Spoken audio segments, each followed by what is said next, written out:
bahwa Michael di oleh partnernya sendiri. Tadi tebak nama partnernya masih ingat? Yang Rene itu kan, Rene Wasing. Bener.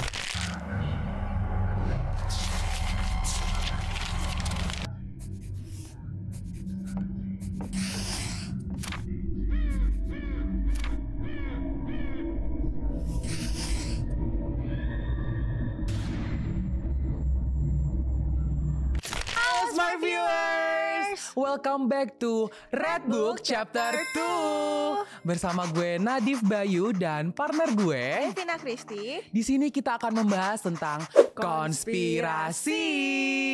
Nah, buat teman-teman smart viewers yang belum tahu Red Book itu apa, jadi Red Book merupakan program konten by Binus TV Club yang membahas tentang kisah-kisah dan juga teori-teori konspirasi yang ada di sekitar kita. Benar banget. Dan di chapter 2 kali ini, tema yang kita angkat adalah Dark History, di mana kita akan membahas sejarah-sejarah gelap dari setiap topik yang akan kita angkat ke depannya nih. Oke, ngomong-ngomong tentang sejarah gelap, akhir-akhir ini tuh gue buka sosmed banyak banget berita orang hilang, Dev. Lu kayak baca berita yang sama gitu gak sih? Jujur setiap hari kayaknya ada aja sih orang hilang ya. Iya, terutama kayak dari public figure gitu kan. Gue tuh sempat kayak mikir kok orang seterkenal ini tuh bisa hilang kayak tanpa jejak gitu. Padahal kan sekarang sosial media itu udah sangat ini ya kayak, iya, kayak maksudnya orang tuh pasti meninggalkan jejak di sosial media seenggaknya gitu kan. Nah, tapi pada era 1960-an itu kan belum ada sosial media, Dev. Ada salah satu tokoh yang kehilangannya ini benar-benar mengguncang masyarakat pada masanya. Sampai sekarang belum ketemu. Sampai sekarang udah sekitar 64 tahun belum pernah ditemukan. Siapa sih tokoh tersebut? Michael Rockefeller. Tunggu.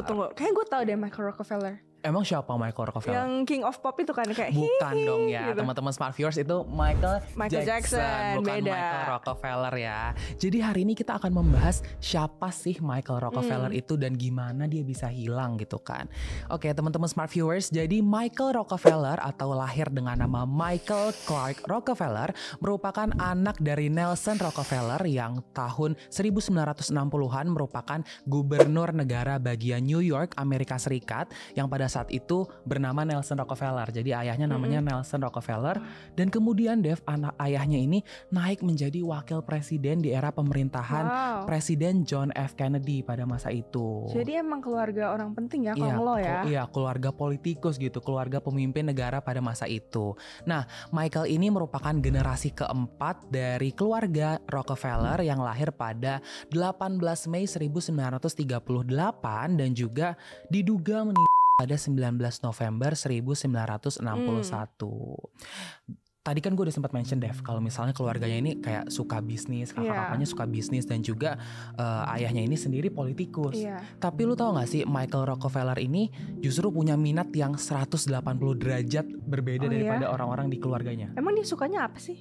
Jadi dia suka explore gitu kayak Michael the Explorer. Dia suka menjelajah gitu. Free spirited banget ya orangnya. Dia suka kebebasan gitu. Makanya dia punya minat terhadap budaya-budaya asing, budaya-budaya yang kayak sekiranya masih terpencil dan juga bahkan dia suka menjelajah dan mengumpulkan barang artefak. Wow, sangat menarik ya. Sangat menarik dan juga ketertarikannya ini akhirnya dia memilih kuliah di Harvard University dengan jurusan sejarah dan ekonomi serta berhasil lulus dengan gelar Bachelor of Arts dengan predikat cum laude pada masanya. Pinter banget berarti dong. Paket lengkap ya. Paket lengkap. Work-life balance gitu. Yes, work-life balance. Banyak banget ada di Michael Rockefeller ini. Tapi sayangnya Michael Rockefeller ini akhir hidupnya ini tidak diketahui dengan misterius gitu. Maksudnya gimana? Jadi dia ini dinyatakan hilang pada 1961 karena misi pencarian dan juga misi penelitian terhadap suku Asmat di negara kita di Pulau Papua pada masa itu. Di Nugini Belanda ya? Iya, yang pada saat itu dikenal sebagai Nugini Belanda. Gimana teman-teman smart viewers setelah introduce siapa sih Michael Rockefeller ini udah pada penasaran belum? Gimana dia bisa hilang? Lu penasaran? Ini sangat-sangat menarik, boy. Ya pastinya teman-teman smart viewers juga udah penasaran. Next, Devina bakal cerita gimana sih Michael Rockefeller ini bisa hilang. Kita langsung masuk kali ya ke kronologi dari awal gimana sih Michael Rockefeller itu bisa nih nyampe di Nugini Belanda. Karena jauh banget woy, dari Amerika Serikat ke Nugini Belanda. Tiba-tiba ke Papua gitu kan. Iya. Jadi tuh sebelum dia menjelajahi Nugini Belanda, Michael itu sempat jadi angkatan darat di Amerika Serikat. Selama berapa lama tuh? Ya sebentar sih, cuma 6 bulan. Cuman kan kalau lu mengabdi sebagai tentara kan pasti berasanya berat juga ya. Iya, karena kan udah dilatih gitu kan di sana. Nah setelah dia selesai tuh dari masa jabatannya di angkatan darat, dia ikutlah yang namanya Harvard Peabody Expedition. Kan dia emang tadi lu bilang lulusan Harvard kan? Lulusan mahasiswa Harvard. Iya, dia bisalah mengikuti Harvard Peabody Expedition di mana mereka itu menjelajahi Nugini Belanda. Oh, berarti dia udah mulai tertarik di sini nih saat tergabung dengan komunitas di Harvard ini ya? Nah, awalnya tuh mereka tuh mendalaminya tuh ke suku Dani. Di Papua juga. Di Papua, suku Dani di Papua di Nugini Belanda. Dan setelah ekspedisi itu, Michael juga bahkan sempat bekerja sebagai perekam suara di film dokumenter yang berjudul kan Dead Birds yang diproduksi oleh Robert Gardner. Jadi dia nih benar-benar banyak ya, selain mahasiswa suka berpetualang, dan dia juga ikut produksi film gitu kan, film dokumenter. Wah, makanya dia tuh lengkap. Kalau disebut zaman sekarang mungkin anak ambis kali ya. Anak ambis dengan banyak cita-cita. Benar. Jadi walaupun dia mungkin 180 derajat beda interestnya dengan keluarganya, tapi dia tetap berprestasi di bidangnya. Nah, setelah dia udah selesai nih jadi perekam suara di film tersebut, dia tuh nggak melanjuti lagi karena kan dia ada interest lain gitulah. Apa interest lainnya untuk meneliti suku-suku gitu? Pastinya. Kan tadi sebelumnya gue udah mention dia tuh meneliti suku Dani bersama Harvard Peabody Expedition itu kan. Nah, dia ini kepincut sama suku lain di Nugini Belanda juga, Nadir. Suku apa tuh? Yang tadi lu bilang suku Asmat. Oke, jadi di sini ya awal kisahnya ya, dia kepincut sama suku Asmat. Iya, percintaannya dengan suku Asmat. Dia jatuh cinta dengan kebudayaan suku Asmat. Nah, pertama kali dia ke suku Asmat tuh dia mendatangi suatu desa yang bernamakan Otschanep di Asmat. Nah, dia tuh kesana dengan timnya, jadi nggak sendiri nih Nadir. Berarti rame ya pada saat itu yang menemani dia. Jadi pada waktu itu suku Asmat kan di desa Otschanep belum terlalu terekspos lah sama dunia luar gitu ya. Jadi mereka ya cuman taunya orang-orang tuh yang ada di desa mereka aja. Iya, sesama masyarakatnya aja. Makanya ketika si Michael dan timnya datang yang dari Amerika Serikat, lu tau lah kulit-kulit putih gitu ya. Mereka datang ke desa Otschanep nih dengan kulit putih mereka itu. Yang belum pernah dilihat sama masyarakat suku Asmat ini ya. Masyarakat suku Asmat ini. Makanya mereka ngira tuh awalnya Michael dan timnya itu setan, dikira hantu. Bener-bener pertama kali mungkin ngelihat orang kok kulitnya bisa seputih dan sepucat ini gitu kan, kayak orang-orang Eropa gitu. Ya tapi akhirnya walaupun awalnya dikira hantu gitu ya, mereka akhirnya bisa membaur dengan suku Asmat tersebut. Nah di situ juga Michael mulailah tertarik dengan kesenian dan artefaknya dari suku Asmat, Nadif. Jadi emang dia tetap merencanakan aksinya di sana. Gue suka banget sama barang-barang artefak gitu. Iya, karena kan dia emang seorang pencinta arkeologi ya. Nah makanya karena kecintaannya itu dia sampai mau membawa benda tersebut balik ke Amerika Serikat. Waduh, barang-barangnya suku Asmat mau dibawa. Tapi dibolehin gak tuh sama masyarakat dari suku Asmat? Ya seperti dugaan ya, walaupun Michael udah mau memberikan semua yang dia punya gitu, semua uang yang dia punya demi mendapatkan artefak tersebut, suku Asmat gak mau ngasih ke Michael. Karena menurut mereka benda yang Michael mau ambil itu adalah sesuatu yang memiliki nilai penting dalam ritual dan budayanya mereka. Ya pastinya itu barang-barang sakral yang memang digunakan dan nggak mungkin ya dia diberikan kepada orang yang kayak orang baru gitu, istilahnya baru datang ke masyarakat mereka. Makanya dari itu nih, setelah ditolak oleh suku Asmat, ditolak cintanya oleh masyarakat suku Asmat sorry, nggak dulu gitu. Si Michael ini tahun 1961 balik ke Amerika Serikat ke kampung halamannya. Oke, teman-teman Smart Viewers, melanjutkan cerita tadi, Michael sedih karena cintanya ditolak oleh masyarakat suku Asmat. Tapi dia pada 19 November 1961 dia akhirnya kembali untuk merencanakan misinya, meneliti suku Asmat dan juga barang-barang artefak yang mereka punya. Michael ini definisi maju tak gentar ya. Iya, kayak dia gue harus berusaha sampai mendapatkan penerimaan dari masyarakat suku Asmat gitu. Nah, tapi kali ini dia ditemanin sama salah satu antropolog dari pemerintahan Belanda yang bernama Rene Wasing pada saat itu. Jadi dia nggak sendiri dan juga ditemani banyak orang, beberapa timnya. Lebih serius gitu ya. Jadi emang dia benar-benar mau meneliti gitu. Nah, akhirnya Alkisah 19 November itu mereka melakukan melewat perjalanan laut menggunakan sebuah kapal yang bernama kapal katamaran. Jadi kapal katamaran ini jenis kapal ya teman-teman smart viewers. Mungkin teman-teman smart viewers ada yang udah tahu, ada yang belum tahu. Jadi teman-teman editor boleh dibantu pop up gimana sih gambar kapal katamaran itu supaya teman-teman smart viewers bisa ngebayangin. Nah, kapal katamaran ini Alkisah lagi jalan lah, maksudnya lagi berlayar menuju daratan Pulau Papua. Tapi tepat 12 mil atau sekitar 19 km sebelum sampai ada badai nih yang menerpa kapal mereka, Dev. Padahal tinggal dikit lagi tuh ya. Untuk perjalanan laut itu jarak 19 km tuh terhitung sudah dekat banget. Pagi dari Amerika kan. Iya. Nah, akhirnya karena badai menerpa, kapalnya pun terbalik dan semua orang ini berusaha menyelamatkan diri. Termasuk Michael Rockefeller. Dan dia berenang pada saat itu. Dan bahkan dia ngomong kayak, I think I will make it gitu. Kayak gue kayaknya bisa nih sampai 19 km lagi gitu kan. Tekadnya udah kuat ya. Tekadnya kuat banget. Karena udah jauh-jauh kan mau meneliti gitu. Masa gak jadi. Tapi tepat setelah dia ngomong itu, I think I will make it. Itu adalah kali terakhir Michael ditemukan hidup deh. Last words-nya. Iya, last word. Karena semuanya benar-benar kayak tenggelam gitu. Dia dan bersama tim-tim yang menemaninya. Ironis banget ya. Ya, tapi setelah itu dia akhirnya langsung pemerintahan Belanda yang mewakili Rene Wasing dan juga pemerintahan Amerika Serikat yang mewakili Michael Rockefeller ini melakukan pencarian langsung. Langsung di tempat gitu. Nah, sehari setelah terjadinya kapal katamaran yang terbalik itu, Rene Wasing langsung ditemukan, Dev. Oh, cepet juga ya berarti. Cepat langsung ditemukan. Keren. Nah, tapi Michael ini nggak ada jejak, nggak ada petunjuk, nggak ada pertanda dia ada di mana. Sampai akhirnya pencarian dilakukan selama 9 hari dan pemerintahan Belanda waktu itu tetap membantu pemerintahan Amerika Serikat, bahkan ngomong kayaknya udah nggak ada harapan nih gitu. Kayaknya Michael benar-benar nggak ada jejak dan petunjuk sama sekali. Sedih banget dong. Iya dong, pastinya keluarganya juga kan keluarga politisi, pastinya pencarian ini benar-benar mengguncang masyarakat gitu kan. Pasti mereka udah berusaha se-effort mungkin ya. Akhirnya dilanjut pencarian 5 hari lagi, total 14 hari atau 2 minggu. Pemerintahan Belanda menyerah dan mengatakan bahwa kayaknya memang Michael Rockefeller dinyatakan meninggal melalui hukum pemerintahan Belanda pada saat itu. Keluarganya pasti sedih banget. Tapi keluarganya kan dari pihak Amerika kan. Mereka tetap melanjutkan pencarian selama 3 tahun. Wow. Jadi dari tahun 1961 sampai tahun 1964 itu tetap dicari sampai akhirnya pemerintahan Amerika Serikat juga merasa ini kayaknya udah nggak mungkin. Baru pada tahun 64 dinyatakan juga bahwa Michael Rockefeller ini meninggal dunia secara hukum Amerika Serikat. Jadi pencariannya itu bertahun-tahun ya, Nadif? Ya, bertahun-tahun lamanya gitu. Nah, ini kan tadi cerita kronologi gimana sih Michael Rockefeller bisa hilang, dinyatakan hilang.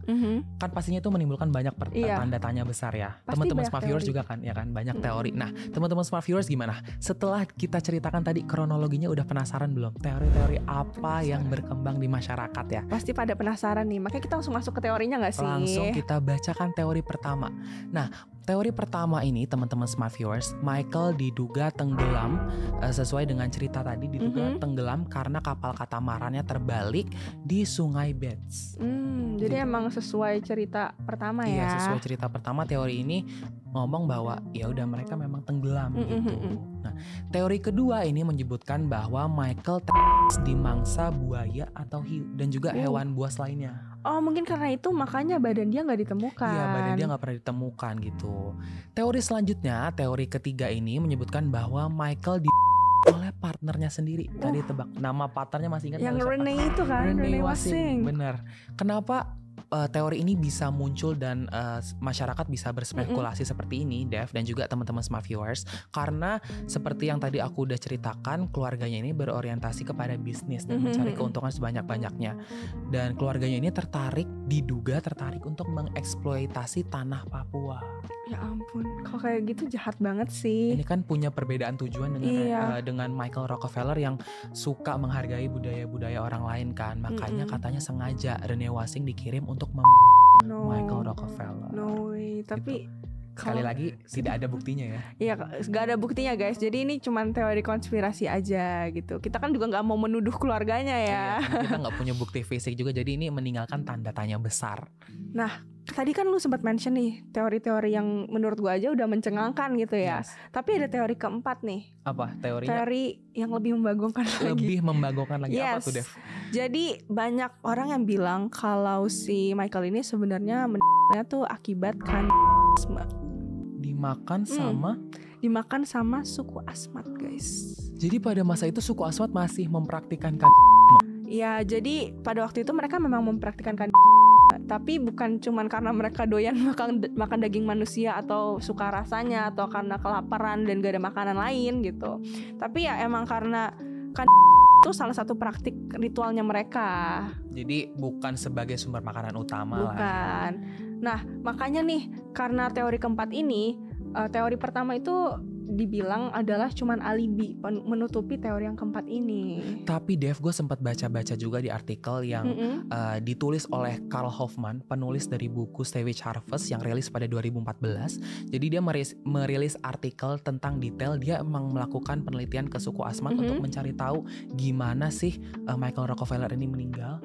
Dia bahkan sampai bawa interpreter untuk bercakap-cakap dengan masyarakat sana, dan diketahui menurut artikel ini memang masyarakat suku Asmat ini katanya mengakui mereka memang mengonsumsi daging Michael Rockefeller. Mereka ngakuin sendiri. Iya, karena tahu nggak gimana ngakuinnya? Karena mereka tuh hafal banget sama bentuk tengkorak dan juga bangkai tulangnya dari Michael Rockefeller. Itu creepy banget sih. Mereka bahkan nyebutin bahwa kayak tulangnya ini kecil dan ini merupakan tulang orang putih satu-satunya yang meninggal di kawasan suku Asmat. Aduh, agak merinding nih Nadif ya. Iya, merinding. Serem banget. Ngebayanginnya dimakan gimana. Jadi gitu. mereka udah confess sendiri ya. Tapi sekali lagi ini nggak ada bukti. Jadi ini menjadi teori-teori yang masih dibicarakan banyak orang. Dan bisa jadi mereka cuma ngeprank gitu kan, prank gitu. Kalau ngeprank sih itu dark jokes banget ya kalau ngeprank makan dark jokes, orang tapi gitu kalau kan. cocok kan kita dark history. Dark history jadi masih relevan gitu ya. Iya. Nah, teori yang terakhir nih Nadif. Ini teorinya sebenarnya sih menurut aku lebih plot twist lagi ya, tapi in a good way. In a good way. Karena ada yang bilang tuh kalau Michael sebenarnya nggak meninggal sama sekali. Ini langsung membatahkan 4 teori yang kita bacakan. Paling beda sendiri. Dia bahkan dari awal bilang Michael nggak meninggal. Michael itu masih hidup, guys. Tapi hidup di mana? Ya, dia membaur dengan suku Asmat. Waduh, ini Gitu. Kalau kita kilas balik cerita yang udah kita bacain ini agak bisa dicocok logiin sih. Iya, Karena kan dia emang interest banget sama suku Asmat gitu kan. Dan sesuai karakteristiknya dia gitu ya. Dan dia emang free spirited kan. Makanya orang-orang bilang tuh, oh fix si Michael ini bukan meninggal, dia cuman kayak fake his own death aja to be free gitu. Karena dia suka kebebasan. Iya, dia kayak bilang this city is too big, I'm too big for this city gitu loh. Ya, aku jadi langsung kayak milih suku Asmat aja suku gitu. Asmat, here I come gitu loh. Nah, teori ini juga didukung karena ada orang yang bilang bahwa dia tuh sempat memotret lah kondisi dari suku Asmat dari kejauhan dan melihat ada satu orang kulit putih di antara mereka. Tapi karena ini masih kita nggak bisa ketahui ya ini siapa atau beneran Michael beneran atau enggak. Siapa tahu kan di kameranya ada pantulan-pantulan Bisa jadi gitu kan. atau mungkin abis mandi pakai bedak kebanyakan nggak ada yang tahu. Di kawasan pedalaman ya Dev kebetulan jadi nggak Gak ada mungkin yang tahu ya men, kan? gak ada yang tahu. Nah makanya ini kan cuma konspirasi aja, teori konspirasi guys. Nah dari keempat teori yang tadi menurut teman-teman 5 tadi kita baca 5 teori. Dari 5 teori yang tadi menurut teman-teman Smart Viewers mana nih teori yang paling make sense? Atau mungkin teman-teman punya teori sendiri? Ya bisa banget ya langsung ditulis, Bisa diketik, banget. dibuka kolom komentarnya. Aku punya teori ini kak, aku punya teori apa kak? Boleh Gitu, bisa boleh.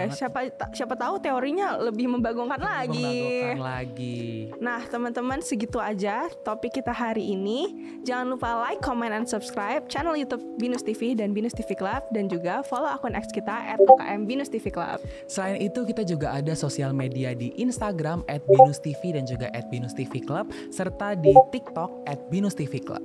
Teman-teman yang punya kayak request atau ide next kita bakal bahas topik apa, teman-teman bisa nih reach out di sosial media yang udah kita sebutin tadi dan mungkin bisa ketik DM kayak kak next bahas topik apa, Boleh. topik apa gitu kan. Jadi kita bakal menerima banget saran-saran teman-teman Smart Viewers. Oke. Nah sekian dari topik yang kita bawakan hari ini. Gue Nadif Bayu dan partner gue Devina Kristi. kami pamit undur diri. Adios.